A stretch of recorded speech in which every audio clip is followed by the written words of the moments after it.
Peter, good to see you. Welcome back, everyone. We have a great topic today. Have you heard of the rich person's Roth? Roth IRAs are one of the best ways to minimize taxes. However, many people earn too much to qualify for a Roth IRA. For single filers, it's $161. If you're married, it's $240. So today we're talking through an alternative for those high earners. Again, it's known as the rich person's Roth, but it is not a retirement account. It's a cash value life insurance policy, which also offers tax-free growth and tax-free withdrawals like Roth. So Peter, let's start at the top. How does the rich person's Roth work? Well, I think it probably is overutilized in situations where it doesn't work, because life insurance can be a large compensation.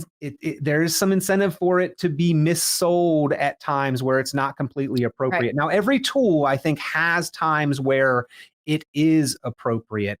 But in this case, there's only a very few select cases where I think that the rich man's Roth using the cash value life insurance is the most appropriate option. So the concept, though, is that you could dump money into a life insurance policy and you've got the death benefit there, and then you've got the cash value that's building up and you can borrow against that. Well, loans are always tax-free. I mean, think of this whole concept as purchasing a house, like it's real estate, right? You've got the value of the home. That's kind of like the death benefit.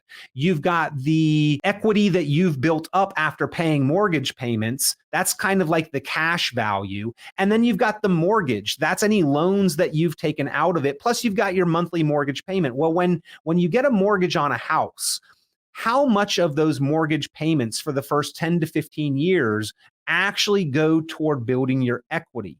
Not much, because Right. the mortgage company wants to make their money off of the financing as quick as possible, because people don't tend to keep their homes for 30 years. So they front end load, they amortize the interest into the first 10 to 15 years. You're paying much higher interest than you are building equity. And likewise, these insurance companies know that they're on the hook for this death benefit, and they want to make sure that they've covered their expense of the potential of you dying earlier than expected. So they front end load the cost of insurance into the first 10 to 15 years of the policy. So you really don't start to see that cash value build for a long time. And remember, that cash value is kind of like the equity that you have in your home. You don't see that build for a long point in time. But if I wanted to, I could always borrow against the equity, and loans are always tax-free. So when I die, if I've got $1 million house and a $600,000 mortgage, does my family get $1 million? No, they don't. They've got to deduct the principal that's owed on the mortgage, the balance of the mortgage, from the equity in the home, from the value. That's what they net. And just like that, if I've got loans, these tax-free withdrawals and loans from the cash value, well, that would be deducted from the leverage of the collateral, which is the death benefit of the policy. Mm-hmm. So you really got to dig in here, because oftentimes these I hate to think it's out of ignorance or negligence. I just think that they are often misplaced, where they are not completely appropriate. Again, there are times that they are appropriate, but I want people to clearly understand what they're getting into here.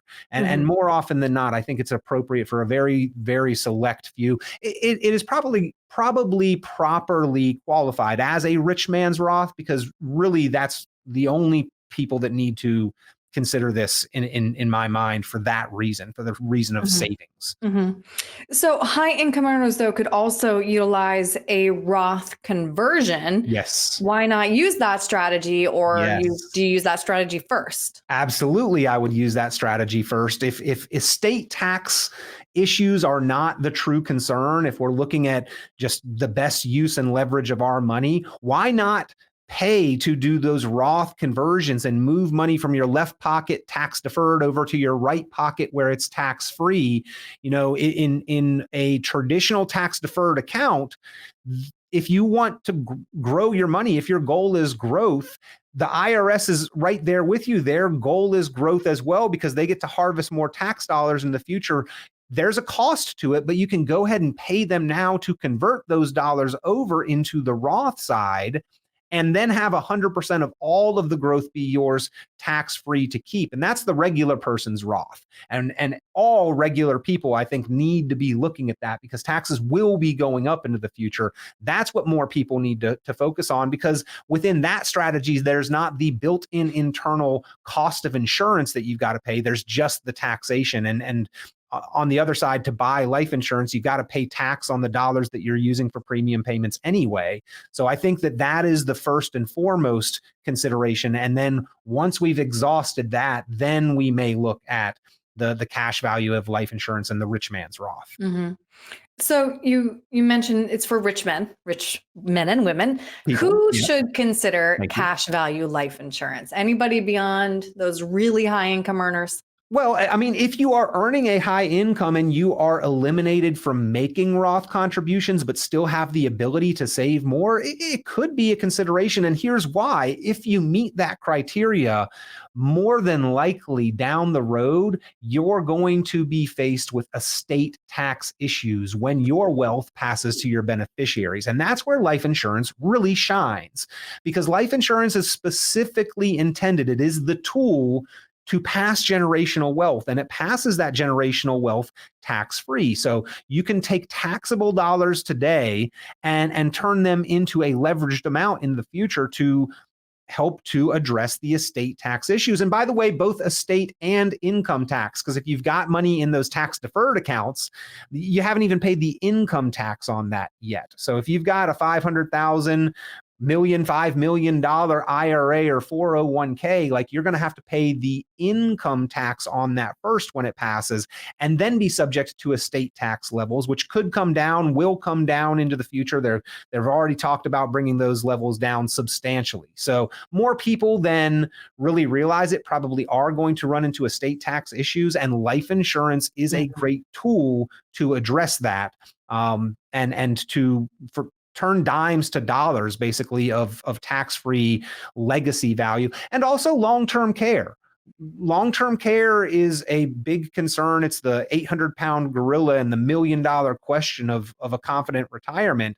Life insurance can now also double and multi-purpose as long-term care cost protection. It's not as comprehensive as the traditional long-term care that once existed, but that really doesn't exist that much anymore. And life insurance is the alternative.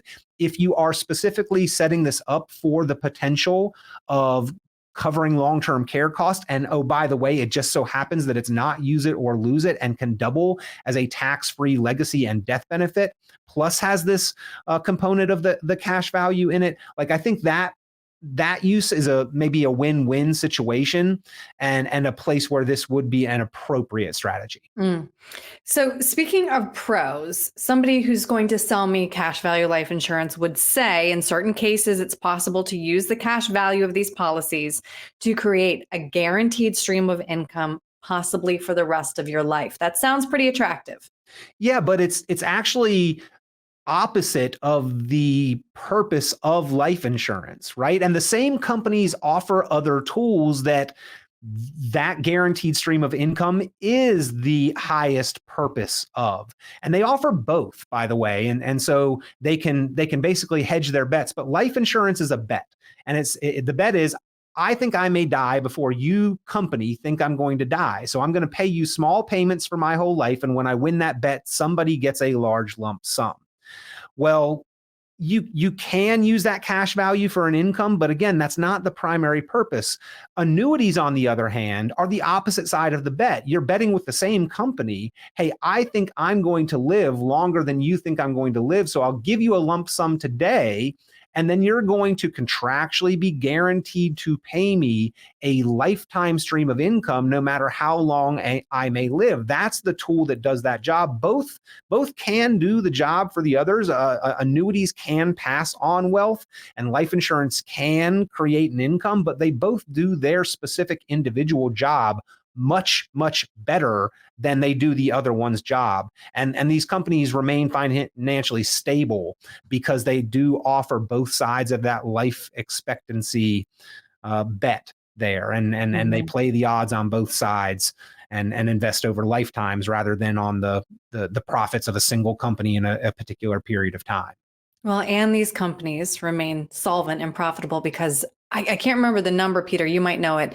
I feel like it's 86% of people default on paying their life insurance policies and then forfeit a lot of what they've already paid in. Well, and then the term insurance policy, which I think is where the real value of insurance is, they don't issue it to people who are likely to die during that term. Most people live through the term and then it expires, or they don't want to pay the increase in cost, which is fine because term insurance is exceedingly cheap. It is inexpensive. And there's an old adage, buy term and invest the rest. So if I go out and I want to get permanent life insurance policy, the company's going to quote me a high price.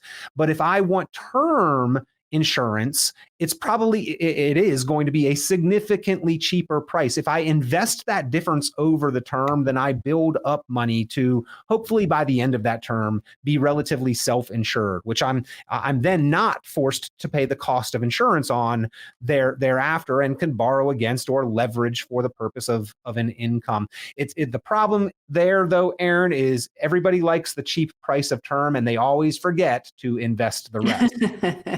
You're right. So it's a good point. No, it's great, Peter. It's a decent strategy that I think is appropriate for the very, very specific right situation. And unfortunately, a lot of people have gone into this line of thinking and strategy without truly, in my mind, being that specific right situation. And it can be pretty costly.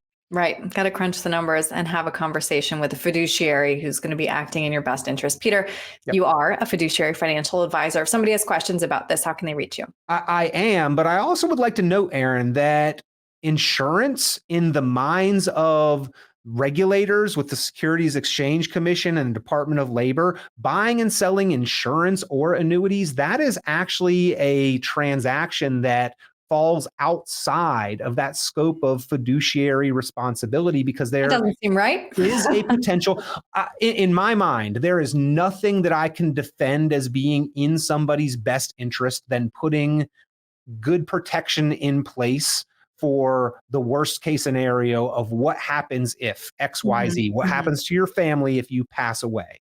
So there is nothing in my mind that is more appropriate than an appropriate amount of life insurance, but it is something that every consumer should understand is outside of the scope. When somebody's saying, I'm a fiduciary, buy this insurance or buy this annuity, that is an inherent potential conflict of interest and not a fiduciary relationship. So first and foremost, understand that. Now, I am an investment advisor representative, Series 65. I have that fiduciary responsibility when managing clients' assets and accounts in the market, because our interests are aligned there. There's no inherent potential conflict of interest, but that is an important distinction and something that should be disclosed to anybody who's making these considerations. And if you would like to have that conversation, talk through a policy or a contract that you're already in or you're being told would be something that's good that you're considering, give me a call. I'd be happy to talk it through with you. I've got access to them. It's just we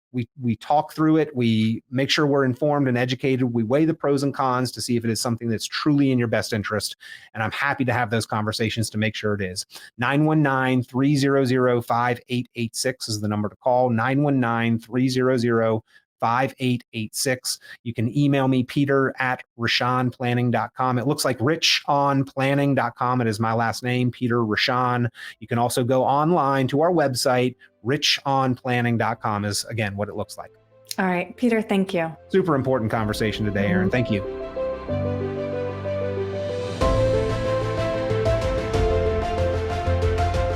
Hey everyone, Peter Richon here. Hope you enjoy the content. As always, make sure that you like, subscribe, share the videos with others that may find this information helpful. And as always, you're welcome to be in touch or to submit questions or comments. You can comment below the video anything that you'd like to see or hear shared on our YouTube channel and in future videos. If you got a topic that you've been thinking about or is of concern for you financially, be sure to let us know. We'd love to help you by discussing it on the channel. So Appreciate the continued views and the likes and the subscribes, the shares, the comments, always helpful. We look forward to getting you the information that you need.